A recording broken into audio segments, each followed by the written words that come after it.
Hi friends, வெண்டைக்காய் உங்கள் குழந்தைங்க சாப்பிட மாட்டுறாங்களா? அப்போ இப்படி செஞ்சு கொடுங்க, மிச்சம் வைக்காமல் சாப்பிடுவாங்க. அதுக்கு தேவையான பொருள் 3 ஸ்பூன் கடலை மாவு எடுத்திருக்கேன், 1 ஸ்பூன் அரிசி மாவு எடுத்திருக்கேங்க.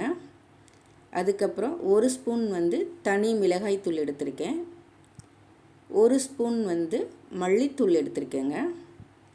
அதுக்கப்புறம் தேவையான அளவு சிக்கன் பொடி எடுத்திருக்கேங்க. அதுக்கப்புறம் கொஞ்சோண்டு பெருங்காயத்தூள் போட்டுக்கலாம். தேவையான அளவு உப்பு போட்டுக்கலாம். 1 ஸ்பூன் இஞ்சி பூண்டு பேஸ்ட் சேர்த்துக்கலாம். இப்போ எல்லாத்தையும் சேர்ந்து பிசைஞ்சுக்கலாம். கொஞ்சம் தண்ணி தெளித்து பிசைஞ்சுக்கலாம். இப்போ பிசைஞ்சு ரெடி ஆயிடுச்சு. இப்போ நம்ம நீட்டமாக நறுக்கி வச்ச வெண்டைக்காயை இதில் சேர்த்து நல்லா கிண்டி வச்சுக்கலாம்.